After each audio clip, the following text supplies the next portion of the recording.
Él llevó a su nueva novia a una noche de lujo, pero se congela al ver a su ex, deslumbrante, ser aclamada en el escenario. Llegó tarde, como siempre hacía cuando el evento no giraba en torno a él. El Teatro Municipal de Belo Horizonte, con sus imponentes columnas y el terciopelo rojo que cubría las butacas, respiraba una grandiosidad que Marcelo Fontes creía pertenecer, por derecho, a su mundo. Pero esa noche, la grandiosidad no lo incluía. Entró del brazo de Patricia Lemos, la arquitecta sofisticada y ambiciosa que ahora ocupaba el lugar que una vez fue de su esposa. Patricia, con su vestido de diseñador y su sonrisa calculada, analizaba el ambiente con un aire de superioridad aburrida, como si estuviera inspeccionando una obra que no aprobaba. Caminaron por el pasillo lateral, buscando sus asientos en la penumbra, mientras, en el escenario, bajo la luz cálida y solitaria de un foco, una mujer de vestido sencillo y hombros rectos se acercaba al micrófono. Era Isabela. Su nombre, Isabela Fontes, aún resonaba en la sala, pronunciado segundos antes por el maestro de ceremonias con una formalidad que parecía extraña, casi sagrada. Flashes de cámaras explotaban en la platea, pero la luz principal estaba sobre ella, envolviéndola en un aura dorada que la separaba del resto del mundo. No sonreía de forma expansiva. Había una serenidad en su rostro, una calma que solo pertenece a aquellos que han cruzado el infierno y han aprendido a no temer más al fuego. Sus ojos brillaban, no de lágrimas, sino de una fuerza contenida, una certeza silenciosa que desarmaba a cualquiera que la mirara de cerca. Marcelo encontró su asiento, ajustándose el traje caro, y su mirada se cruzó con el escenario. Por un instante, el tiempo pareció congelarse. La vio, no como la mujer que había dejado atrás, sino como una extraña, una figura pública a quien todos allí rendían reverencia. El murmullo de admiración en la platea era un zumbido bajo y constante, un coro de voces que él no podía descifrar, pero cuyo sentimiento era inconfundible. Respeto. Si alguna vez alguien dudó de usted o de su potencial, suscríbase y dé like. Contamos historias así para recordar que, a veces, el silencio de quien vence habla más alto que el aplauso de quien dudó. Patricia le susurró algo al oído, una crítica ácida sobre el vestido soso de Isabela, pero Marcelo apenas la escuchó. Estaba paralizado por una disonancia insoportable. Aquella mujer a quien él había etiquetado de soñadora, de ingenua, de sin ambición, estaba en el centro de su universo, recibiendo el tipo de aclamación que él siempre había codiciado para sí mismo. Años antes, en su apartamento pequeño y abarrotado de libros, solía burlarse de las noches que ella pasaba en vela, escribiendo en sus cuadernos. «Eso no paga las cuentas, Isabela», le decía, con la arrogancia de quien solo entiende el valor de lo concreto, de lo palpable. Deberías enfocarte en algo real. Ahora, su nombre, el fruto de aquellas noches perdidas, era la cosa más real en aquel teatro. Resonaba por las paredes doradas, por los detalles ornamentados del techo, y se instalaba en el silencio pesado que se formó dentro de él. Mientras la platea se preparaba para los aplausos que vendrían, Marcelo permaneció inmóvil, las manos sobre las rodillas, incapaz de moverse. Su silencio no era una protesta. Era la confesión de su derrota, el único aplauso que ella, de hecho, nunca necesitó. Pero me estoy adelantando. La historia de esa noche no comenzó bajo las luces de un escenario, sino en la penumbra de un apartamento en el barrio Santo Antonio, 3 años antes, cuando los sueños de Isabela aún eran solo palabras susurradas en un cuaderno. Y el desprecio de Marcelo era el sonido más alto en su vida. Permítanme volver a la mañana en que todo comenzó a desmoronarse, o tal vez a reconstruirse. 3 años antes, el mundo de Isabela no era un escenario iluminado, sino un pequeño apartamento en el barrio Santo Antonio, en Belo Horizonte, donde el olor a café recién hecho se mezclaba con el aroma de páginas antiguas. Las noches eran su territorio, un santuario silencioso conquistado después de un largo día de clases de literatura en una escuela pública que consumía su energía, pero no su espíritu. Era allí, en la mesa de comedor de madera que había heredado de su abuela, bajo la luz amarillenta de una lámpara, que ella se convertía en quien realmente era. Rodeada por pilas de libros que servían tanto de referencia como de fortaleza, se sumergía en sus cuadernos, la pluma deslizándose sobre el papel con una urgencia silenciosa. Cada palabra era un ladrillo, cada frase una pared, y cada noche ella erigía mundos enteros, poblados por personajes que sentían, sufrían y amaban con una intensidad que la vida real parecía haberle negado. Marcelo, su marido, no entendía esa construcción. Para él, un ingeniero civil cuya mente operaba en ángulos rectos y cálculos de resistencia, lo que no podía ser medido, pesado o transformado en lucro, era, en el mejor de los casos, un pasatiempo. En el peor, una distracción inútil. Llegaba tarde, el cuerpo cansado del sitio de construcción, la mente ya proyectando el próximo edificio, el próximo contrato. El sonido de la llave girando en la cerradura era la señal para Isabela, una alarma sutil que la traía de vuelta a la realidad.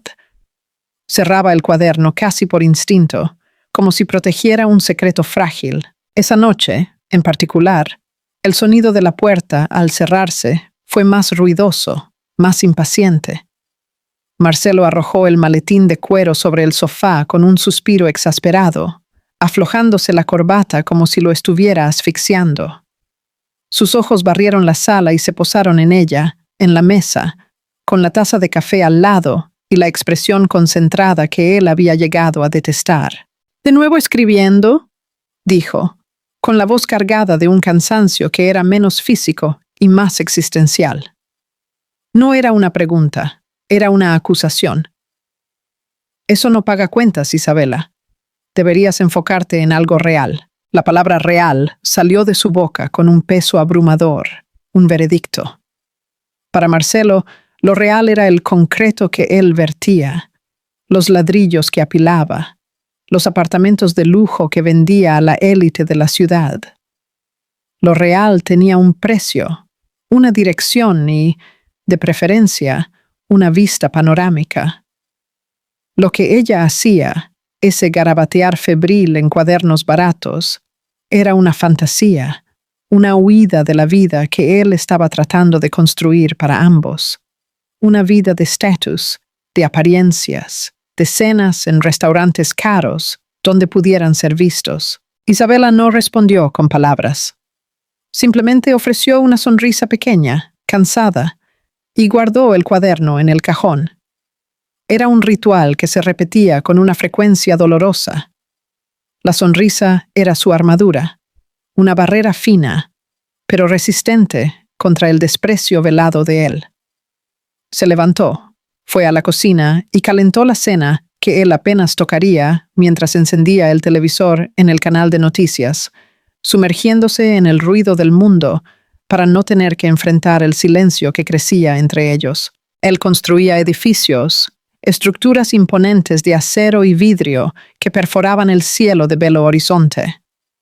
Ella construía mundos, universos complejos de emoción y significado, tejidos con el hilo frágil de la condición humana. Y él, en su búsqueda ciega de solidez, nunca percibió que los mundos de ella eran infinitamente más sólidos porque estaban hechos de verdad, no de concreto. El amor de ellos no había muerto de un solo golpe. Había sido envenenado lentamente, gota a gota, por el veneno de la ambición de Marcelo. Al principio del matrimonio, él admiraba la sensibilidad de ella. Encontraba poético el modo en que describía la luz de la tarde entrando por la ventana, o cómo se emocionaba con un verso de Drummond. Veía en ella un contrapunto a su propia naturaleza pragmática, un oasis de delicadeza en su vida regida por la lógica. Pero esa admiración comenzó a agriarse cuando su carrera despegó. Promovido a socio en la constructora, Marcelo fue introducido en un nuevo círculo social, un mundo de apariencias donde el valor de una persona se medía por el coche que conducía, por los viajes que hacía, por la marca del reloj en su muñeca. Y, sutilmente, él comenzó a ver a Isabela no como un oasis, sino como un ancla. Las grietas aparecieron primero en los pequeños detalles. Él comenzó a criticar la ropa de ella, sugiriendo que debería vestirse de forma más elegante, más adecuada para las cenas de negocios. Se burlaba de sus amigos, profesores y artistas, que según él, discutían el sexo de los ángeles mientras el mundo giraba. El apartamento en Santo Antonio, que antes era su nido, se volvió demasiado pequeño, demasiado sencillo. Marcelo quería mudarse a Belvedere, a un ático con balcón gourmet, un símbolo visible de su éxito. E Isabela se resistía. Amaba el vecindario, la proximidad a las librerías, la sensación de comunidad que ofrecía el barrio antiguo. «Nuestra vida está aquí, Marcelo», argumentaba ella con una calma que lo irritaba profundamente. Una casa no está hecha de metros cuadrados, está hecha de recuerdos. Para él, esa frase era la prueba definitiva de su ingenuidad. Los recuerdos no compraban respeto. El contraste entre los dos se convirtió en un abismo. Él era el concreto, ella, la poesía. Él veía el mundo en hojas de cálculo y cronogramas, ella, en metáforas y narrativas. Cuando él miraba el horizonte de la ciudad, veía oportunidades de inversión, terrenos a ser explorados. Cuando ella miraba el mismo horizonte, veía historias, las luces de los apartamentos como miles de vidas pulsando en la oscuridad, cada una con su propio drama, su propia alegría, su propio dolor. Él hablaba de intereses, de mercado, de tendencias. Ella hablaba de empatía, de soledad, de redención. Eran dos lenguas diferentes, habladas bajo el mismo techo, y la traducción se había vuelto imposible. El amor, que antes era el puente entre esos dos mundos, comenzó a ceder bajo el peso de la ambición de él. La burla sobre su escritura se intensificó. Dejó de ser un comentario casual para convertirse en un arma, una forma de disminuirla, de invalidar la esencia de quien ella era. Si al menos ganaras dinero con eso, decía, hasta lo entendería. Pero es solo un hobby, Isabela. Un hobby caro si cuentas las horas que pierdes en él. Él no veía las horas como una inversión en su alma, sino como una pérdida en el balance conyugal. Él quería una pareja que lo impulsara en el mundo corporativo. Una mujer que organizara cenas impecables, que se riera de los chistes de sus jefes, que fuera un accesorio de lujo en su brazo. Isabela, con sus libros, su idealismo y su negativa a jugar el juego de las apariencias, era una vergüenza. Ella era la personificación de todo lo que él estaba intentando desesperadamente dejar atrás: la sencillez, la autenticidad, la vida sin artificios. Una noche, después de un evento de la empresa al que Isabela se había negado a ir, inventando un dolor de cabeza, Marcelo llegó a casa eufórico y ligeramente ebrio. La encontró, como siempre, en la mesa de la sala, escribiendo. Pero en lugar de burlarse, se sentó frente a ella, con un brillo extraño en los ojos. «No tienes idea de lo que te estás perdiendo», dijo, con la voz un poco arrastrada. «Conexiones, Isabela. Así es como funciona el mundo. Hoy cerré un precontrato millonario durante una charla en el bar. Y tú aquí, escribiendo sobre... ¿Sobre qué, al fin y al cabo? ¿La tristeza de la planta helecho?» Se rió, un sonido áspero que cortó el silencio de la noche. Isabela levantó los ojos del cuaderno. Por primera vez, no había sonrisa en su rostro. Había solo un cansancio profundo, un dolor antiguo que finalmente llegaba a la superficie. Escribo sobre personas, Marcelo, dijo, con la voz baja pero firme. Escribo sobre la sensación de no ser visto, sobre el silencio que grita dentro de un matrimonio. Escribo sobre hombres que construyen rascacielos, pero no consiguen ver a la persona que duerme a su lado. La precisión de las palabras lo golpeó como un puñetazo. La sonrisa de él desapareció, sustituida por una máscara de furia fría. Se levantó, arrastrando la silla por el suelo. «Esto es una amenaza», escupió, con la voz baja y peligrosa. «¿Estás usando nuestra vida como material para tus historietas mediocres?» «Yo uso lo que siento», respondió ella con la voz inquebrantable. «Y, últimamente, lo que más siento es decepción». Fue la primera vez que ella verbalizó la fractura, la primera vez que su poesía se convirtió en un arma apuntada directamente hacia él. Marcelo no supo cómo reaccionar. Él, el hombre de las respuestas preparadas, de los argumentos lógicos, fue desarmado por una frase. Se dio la vuelta y fue al dormitorio, cerrando la puerta con una fuerza que hizo temblar los cristales de la estantería. Esa noche, Isabela no volvió a escribir. Se quedó sentada en la oscuridad, escuchando el zumbido del refrigerador y el sonido distante del tráfico, y entendió que el edificio que habían construido juntos estaba condenado. Los cimientos estaban corroídos, y la demolición era solo cuestión de tiempo. No sintió miedo, sintió una extraña y desoladora paz, la misma paz que precede a la tormenta. El final estaba cerca, y ella sabía que cuando llegara, no la encontraría de rodillas. La encontraría sosteniendo una pluma lista para escribir el próximo capítulo, sola. La demolición no llegó con el estruendo de una implosión, sino con la llegada silenciosa de Patricia Lemos. Ella no irrumpió en sus vidas derribando la puerta. Fue invitada a entrar por la puerta principal, bajo el pretexto de una asociación profesional. Patricia era la arquitecta del momento en Belo Horizonte, una mujer cuya reputación la precedía. Era carismática, con una risa fácil que sonaba como música en los ambientes corporativos, y seductora de una forma que no era obvia, sino intelectual. No usaba escotes profundos, usaba argumentos inteligentes. Su arma no era la belleza convencional, sino una autoconfianza inquebrantable. Un brillo en los ojos que decía que no solo pertenecía a aquel mundo de poder y ambición, sino que lo dominaba. Para Marcelo, ella era la personificación de todo lo que él había llegado a desear. Patricia era el proyecto de éxito que él quería firmar, la pareja que hablaba su idioma, la mujer que no escribía poesía sobre la tristeza de la planta helecho, sino que diseñaba los jardines de invierno de los apartamentos más caros de la ciudad.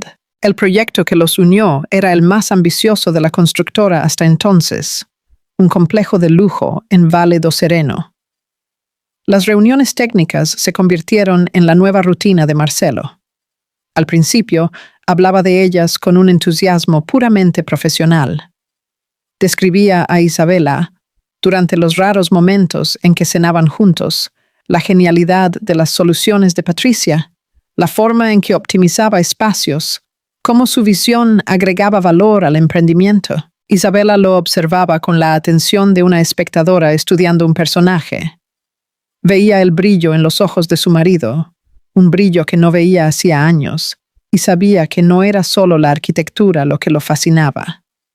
Era la arquitecta. Las reuniones comenzaron a extenderse por la noche, transformándose en cenas estratégicas. Después, vinieron los viajes de trabajo de fin de semana para visitar ferias de diseño en São Paulo o para análisis de campo en condominios de lujo en Río de Janeiro. Isabela sintió el distanciamiento no como una grieta, sino como un cambio en la presión atmosférica. El aire dentro del apartamento se volvió enrarecido, difícil de respirar.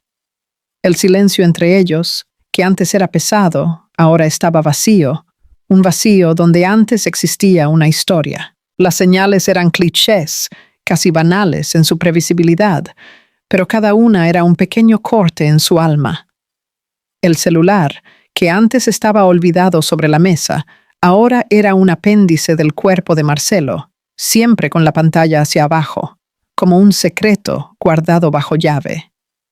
Empezó a llevar el aparato al baño, y las duchas, antes rápidas y funcionales, se volvieron largas y demoradas, el sonido del agua amortiguando los susurros de conversaciones que no eran para ella. Cuando regresaba de los viajes, su ropa ya no olía a hotel, sino a un perfume femenino caro, un aroma floral y amaderado que no pertenecía a Isabela y que parecía impregnar toda la casa, una presencia fantasma que la sofocaba. Ella no lo confrontó. ¿Qué diría? ¿Tu celular siempre está boca abajo? ¿O estás tardando demasiado en la ducha?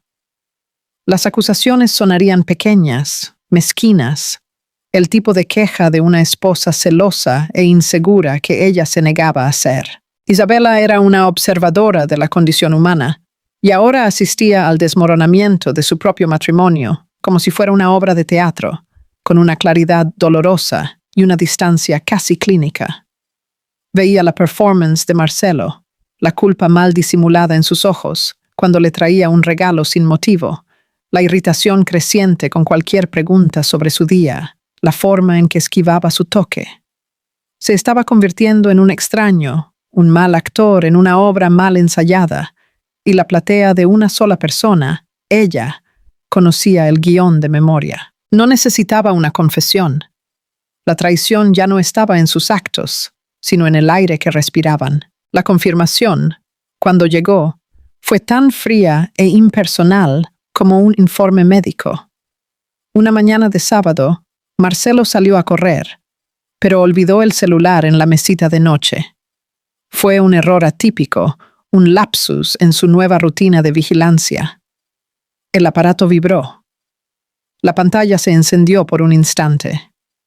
Isabela, que pasaba por el dormitorio con una taza de café en las manos, vio la notificación en la pantalla bloqueada. Era un mensaje de Patricia Arquiteta.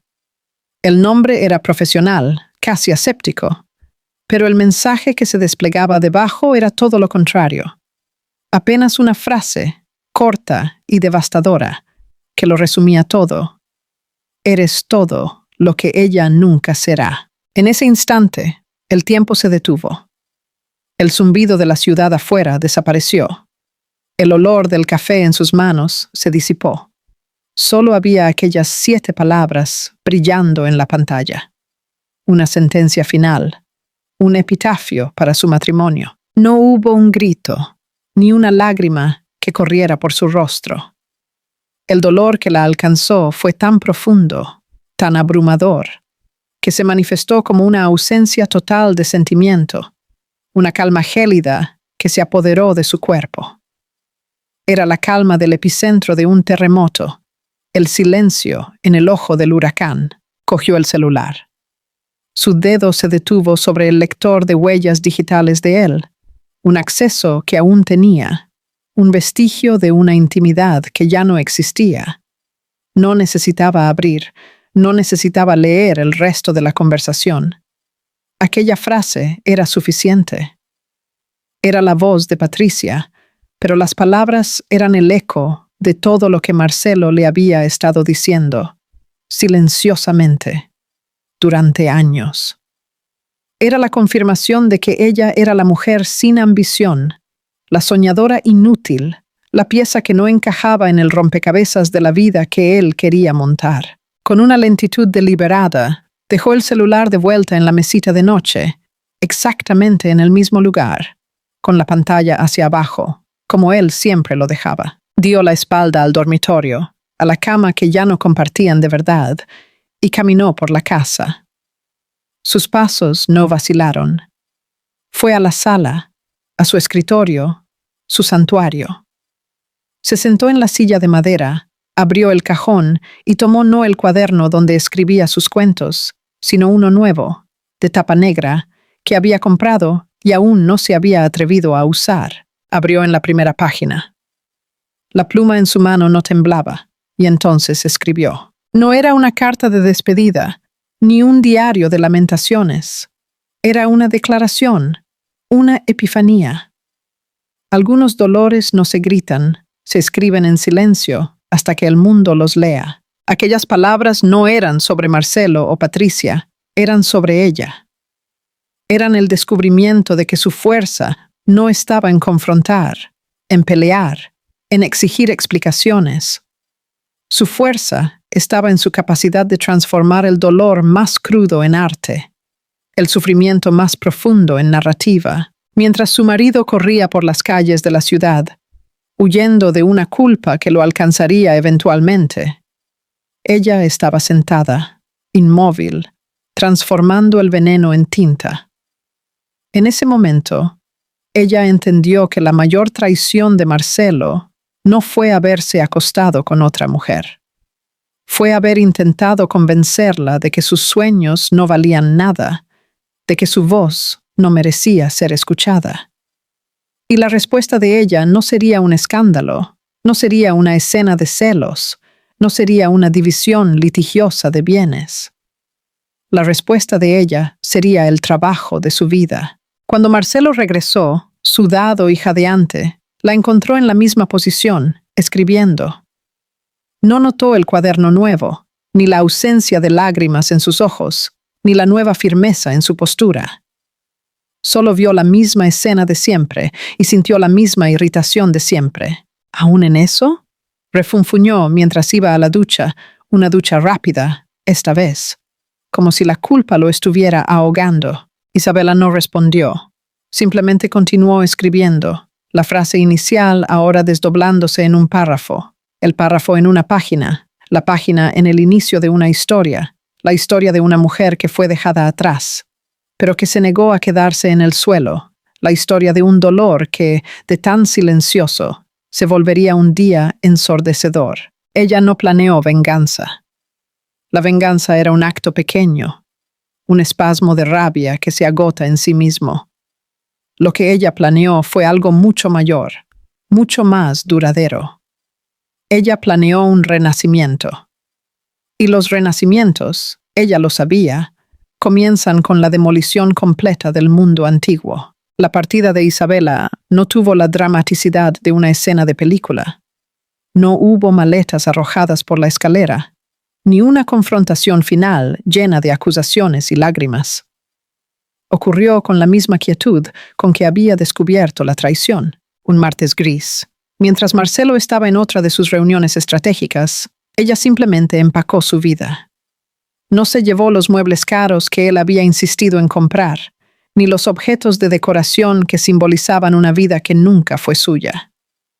Llevó solo su ropa, sus libros, cientos de ellos, apilados en cajas de cartón que parecían demasiado pesadas para su cuerpo menudo, y los cuadernos, especialmente el cuaderno de tapa negra, que ahora guardaba el inicio de su nueva existencia. Cuando Marcelo llegó al apartamento esa noche, encontró un silencio diferente, un silencio que no era de tensión, sino de ausencia.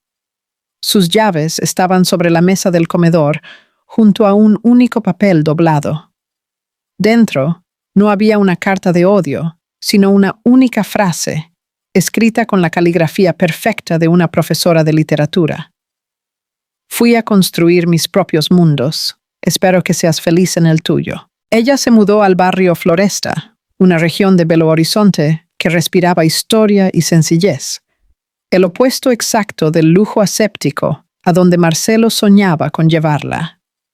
Encontró un apartamento pequeño y antiguo, con suelo de madera y ventanas altas que inundaban la sala de luz. Era un espacio que necesitaba cuidados, pero era un espacio suyo, y por primera vez en años sintió que podía respirar.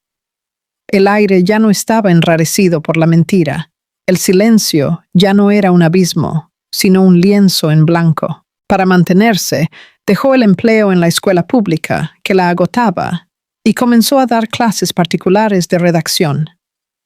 Repartió algunos folletos en cafés y librerías del barrio, y pronto su fama de profesora dedicada y perspicaz atrajo a estudiantes, aspirantes a exámenes de ingreso ansiosos, profesionales queriendo mejorar su comunicación, aspirantes a escritores que, como ella, tenían historias atrapadas en la garganta.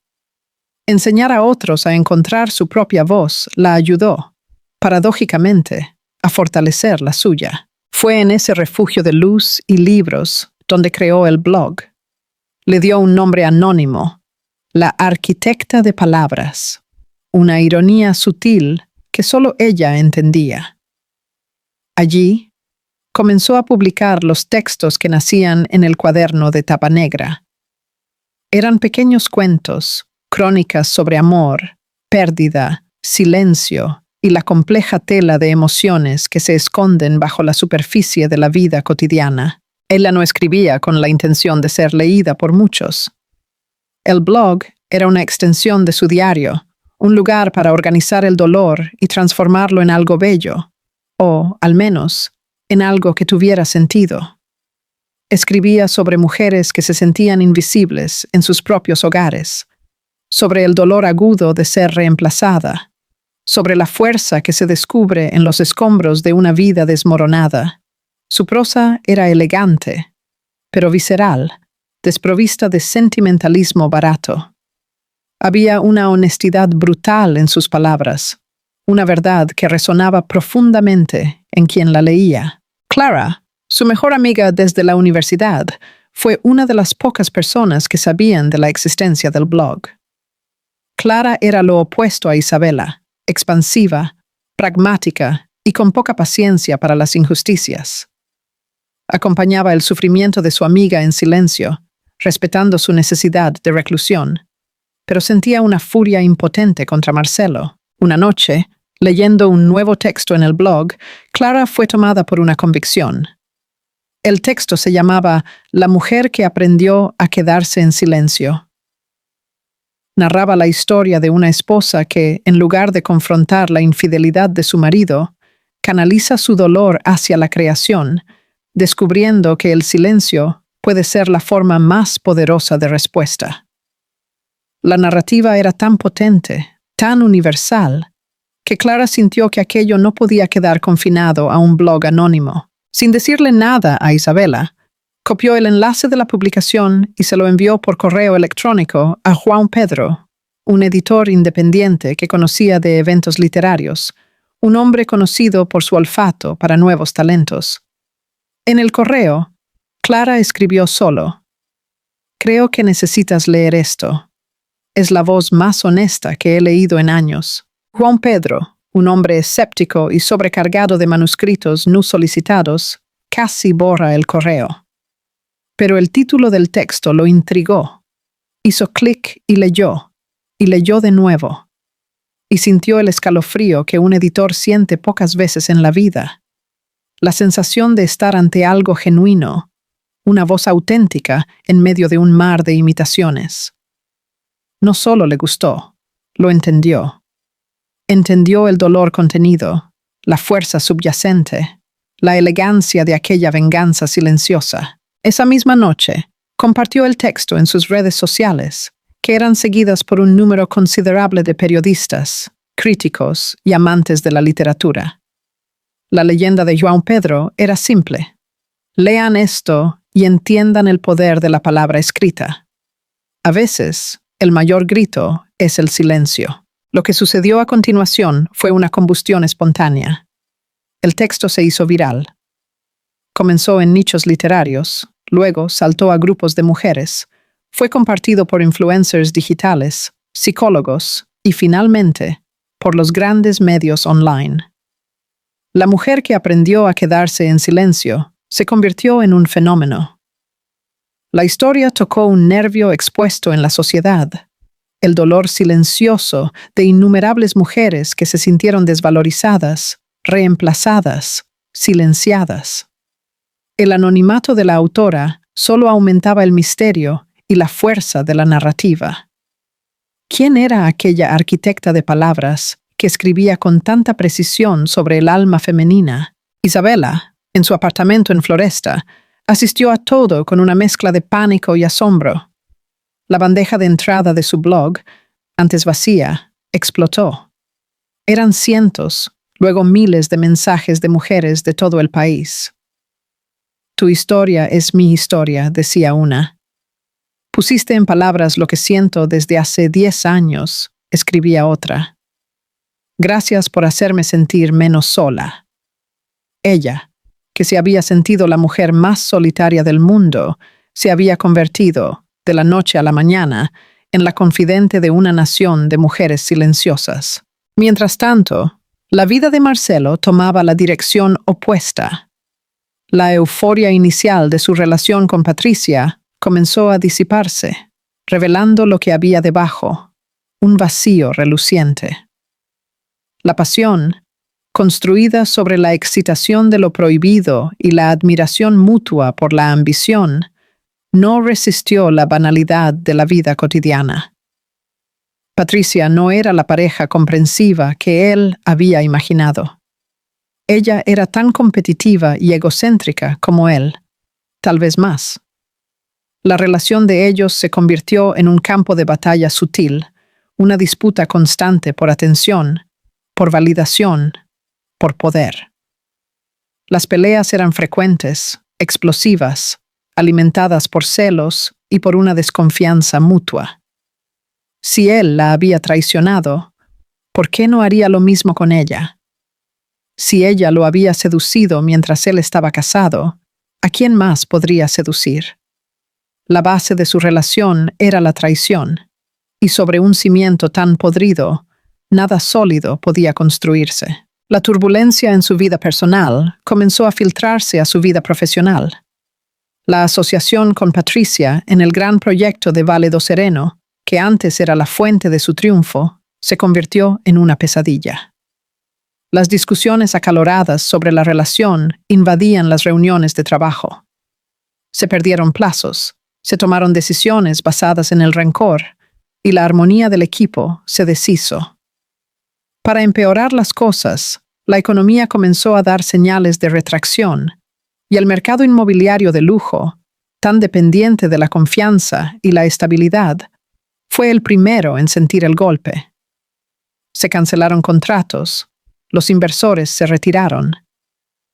La constructora, que había apostado todas sus fichas en aquel emprendimiento, entró en crisis.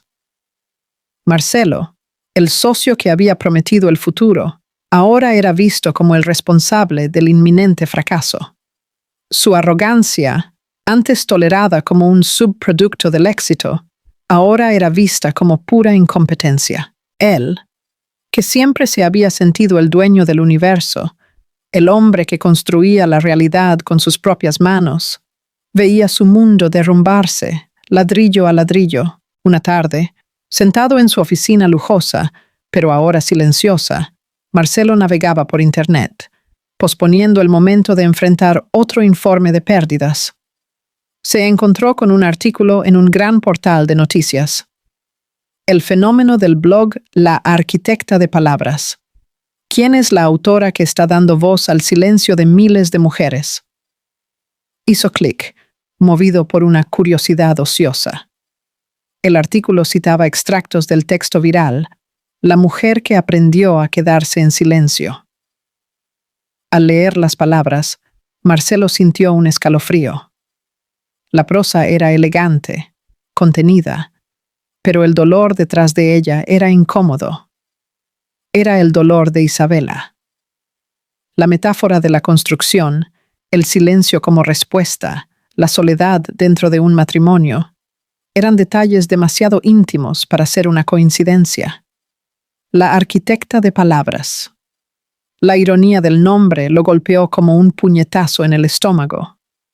Él, el ingeniero, el constructor, se había enamorado de una arquitecta de verdad, mientras su esposa, a quien él despreciaba, se convertía en una arquitecta de mundos, de emociones, de narrativas que el país entero leía. Se sintió expuesto, diseccionado, transformado en un personaje secundario y patético en la historia de ella.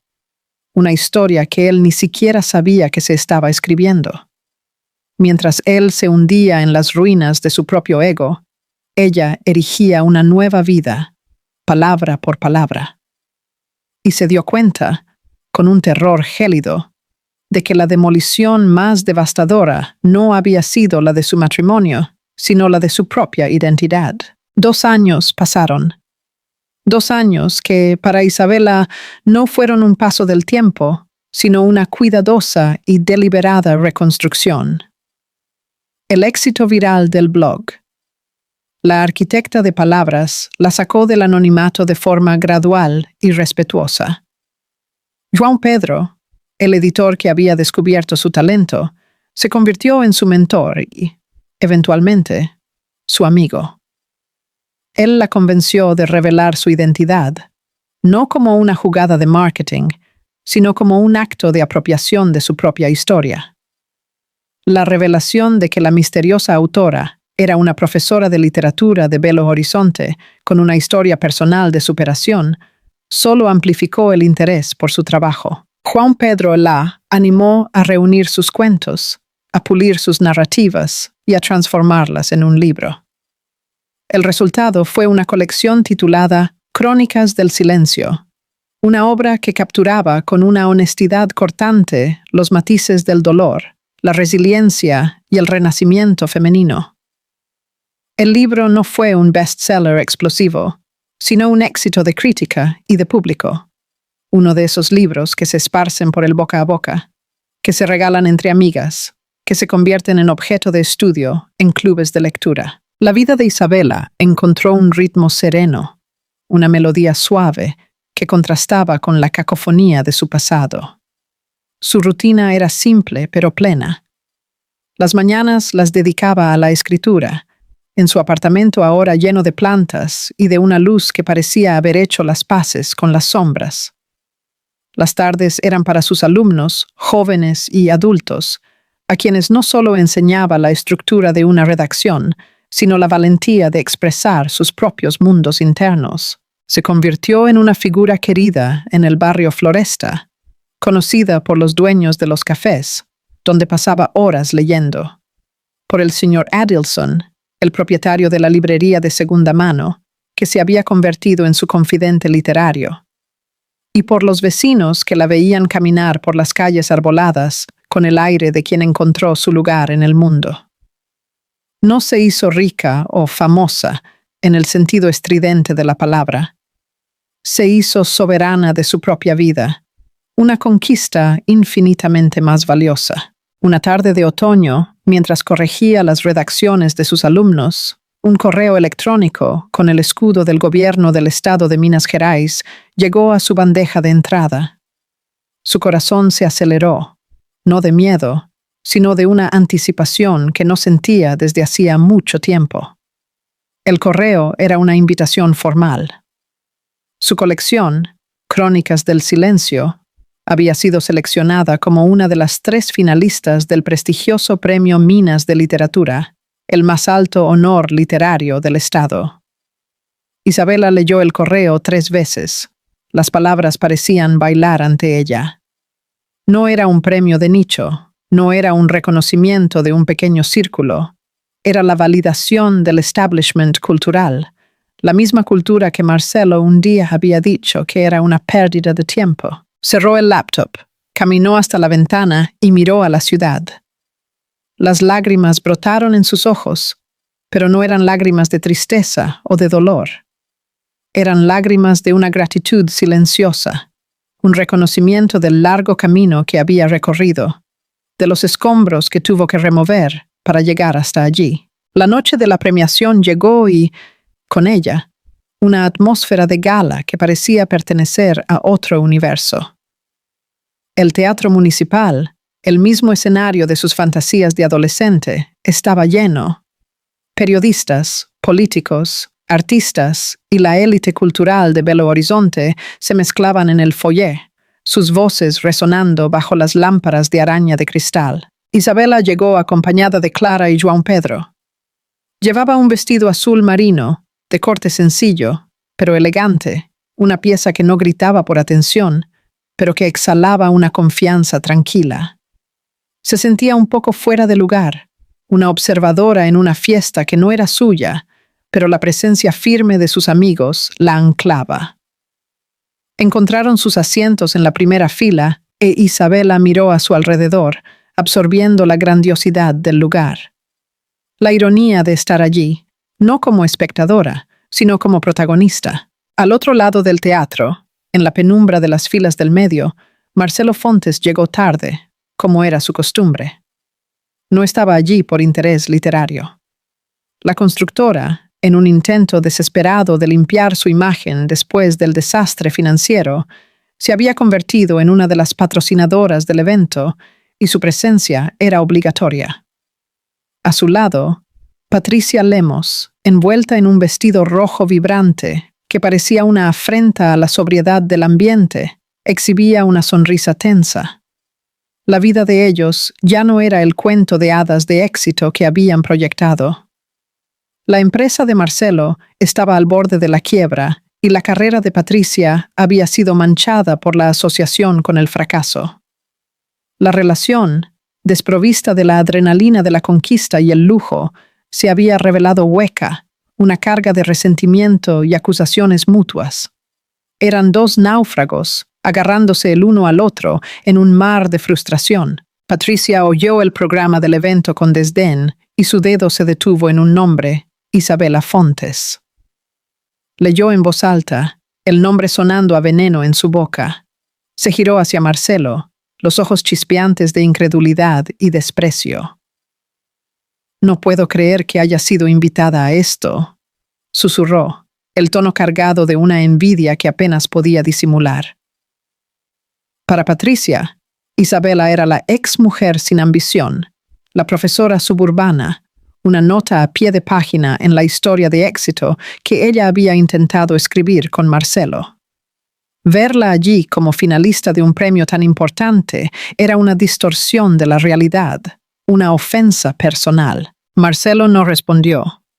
Solo miró al escenario, el rostro una máscara impenetrable, y vio a Isabela sentada en la primera fila. Parecía serena, distante, como si perteneciera a un mundo que él ya no podía alcanzar. La ceremonia comenzó, se dieron discursos, se rindieron homenajes. Finalmente, llegó el momento de la categoría principal. El presentador, un actor conocido, subió al escenario, sosteniendo un sobre dorado con el aire de quien guarda un secreto de Estado. Habló sobre la importancia de la literatura, sobre la fuerza de las palabras, sobre la calidad excepcional de los finalistas de ese año.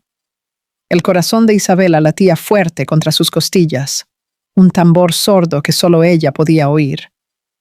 Clara sostuvo su mano, los dedos fríos pero firmes. El presentador abrió el sobre con un floreo teatral. Un silencio denso cayó sobre el teatro. Y el premio Minas de Literatura es para Isabela Fontes por Crónicas del Silencio. Por un instante, el mundo se congeló. E Isabela no se movió. Las palabras resonaron en la sala, pero tardaron en encontrar un lugar en su mente. Fue el abrazo apretado de Clara y la sonrisa radiante de Juan Pedro lo que la trajeron de vuelta a la realidad. Un silencio de sorpresa se apoderó de la audiencia por un segundo, rápidamente reemplazado por una ola de aplausos. Eran aplausos genuinos, cálidos, que crecieron en volumen hasta convertirse en una ovación. La gente comenzó a levantarse, primero en las filas delanteras, luego esparciéndose por todo el teatro. Un mar de rostros sonrientes y manos que batían al unísono, celebrando no solo la obra, sino la historia detrás de ella. La historia que muchos allí conocían. Isabela se levantó, las piernas un poco temblorosas, y caminó hacia el escenario. Cada paso era una victoria. Subió los escalones, la luz del foco envolviéndola, y aceptó el trofeo pesado y frío. Se acercó al micrófono, miró a la platea, a aquel mar de rostros anónimos, y respiró hondo. Su voz, cuando salió, no era temblorosa. Era firme, clara, la voz de quien finalmente había encontrado su lugar. «Gracias», comenzó, una sonrisa suave surgiendo en sus labios. Hace algunos años me decían que soñaba demasiado alto, que las historias que quería contar eran una pérdida de tiempo. Su mirada no buscó a nadie en particular, pero sus palabras tenían una dirección clara. Pero aprendí que los sueños no se miden por la altura que alcanzan en el cielo, sino por la profundidad de las raíces que crean dentro de nosotros. Y fue de los escombros de mi propia vida que construí el mejor de mis mundos. La sencillez y la fuerza de sus palabras calaron hondo en la audiencia. Los aplausos que siguieron fueron aún más atronadores. De pie, la platea la aclamaba, celebrando a la mujer que había transformado el dolor en arte, el silencio en literatura. En la penumbra de la platea, Marcelo permanecía sentado, inmóvil, una isla de silencio en un océano de sonido. Observaba a la mujer en el escenario, a la ex esposa que había descartado, ahora bañada en luz, aclamada, victoriosa. Era la única persona en aquel teatro que no aplaudía. Sus manos estaban inertes sobre las rodillas, pesadas como el plomo. A su lado, Patricia intentaba fingir indiferencia, aplaudiendo de forma mecánica. La sonrisa congelada en el rostro, pero la incomodidad, la humillación, eran visibles en sus ojos. Miraba a Isabela en el escenario y veía el reflejo de su propio fracaso. Marcelo no sentía orgullo, no sentía rabia. Sentía un vacío profundo, la constatación de un error de cálculo monumental. Él, el ingeniero, el hombre que se enorgullecía de su visión, de su capacidad para evaluar el valor de las cosas, había hecho la peor evaluación de su vida. Había cambiado oro por hojalata. Cambió una estructura sólida, construida con la verdad del alma, por una fachada de lujo que se desmoronó al primer viento. Algunos construyen paredes para protegerse, para aislarse, para exhibir poder. Otros construyen puentes para conectar, para entender, para alcanzar al otro. Isabela, abandonada a mitad del camino, no construyó ni una cosa ni la otra. Aprendió a cruzar sola y al llegar al otro lado, descubrió que ya no necesitaba el puente. Un mes después de la noche en el Teatro Municipal, la vida de Isabela ya no estaba definida por el eco de una ovación, sino por la calma de un propósito encontrado. La victoria en el Premio Minas de Literatura no la transformó en una celebridad, pero le dio algo mucho más precioso: legitimidad. Las puertas que antes estaban entreabiertas, ahora se abrían de par en par. Estaba sentada en la sala de reuniones de la editorial de Juan Pedro, un espacio moderno con paredes de cristal que daban a la concurrida avenida Afonso Pena. Sobre la mesa de madera pulida, un contrato esperaba su firma. No era para una segunda tirada de Crónicas del Silencio, sino para su primera novela, la historia que había comenzado a nacer en el cuaderno de tapa negra la noche en que descubrió la traición. Juan Pedro estaba a su lado, con la sonrisa paternal de quien ve un talento florecer plenamente. Tomó la pluma, el peso del objeto familiar en su mano, y firmó su nombre con la misma caligrafía firme con que había escrito la primera frase de aquel libro. No era solo un contrato, era la materialización de un renacimiento, la prueba de que los mundos que ella había construido en silencio ahora tendrían un lugar en los estantes y en los corazones de miles de personas. Al salir de la editorial, con el sol de la tarde calentando su rostro, sintió el celular vibrar en su bolso. Era un número que no veía hacía mucho tiempo, pero que reconoció al instante. Marcelo. El mensaje era corto, casi telegráfico, un intento patético de reinsertarse en la narrativa de ella. Orgulloso de ti. La frase flotó en la pantalla, desprovista de cualquier emoción genuina. Orgullo. La misma palabra que él nunca usó cuando ella más la necesitaba, cuando una gota de aliento habría sido como agua en el desierto. Ahora que la validación de ella venía del mundo entero, su palabra sonaba hueca, oportunista, un eco vacío. Isabela miró el mensaje por un largo instante, no con rabia ni con dolor, sino con la indiferencia de quien mira un artefacto de una vida pasada, un fósil de un sentimiento extinto. No sintió la necesidad de responder, de agradecer, de confrontar. El silencio, su más antigua y fiel herramienta, era, una vez más, la respuesta más elocuente. Guardó el celular en el bolso y continuó su camino, sintiendo una ligereza que no venía de la ausencia de peso, sino de la fuerza para cargarse a sí misma. Más tarde, en su apartamento, abrió un nuevo cuaderno y escribió una única frase, no con amargura, sino con la claridad de una epifanía final. Quien un día dudó de mis sueños, ahora vive dentro de uno de ellos, como personaje secundario.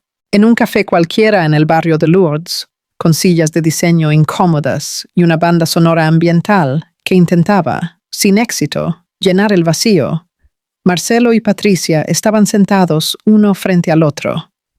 Un silencio pesado flotaba entre ellos, roto solo por el tintineo de los cubiertos. Ya no había la complicidad de los amantes, ni la asociación de los ambiciosos. Solo había el tedio de dos extraños que se conocen demasiado bien. Patricia deslizaba el feed de su celular con una expresión de descontento crónico. Marcelo miraba el café enfriándose en su taza, los hombros encorvados bajo el peso de fracasos que él aún no sabía cómo nombrar. Su mirada se desvió hacia el periódico, dejado en la mesa de al lado. El titular de la sección de cultura saltó a sus ojos, las letras negras y gruesas, formando una sentencia que parecía dirigida a él.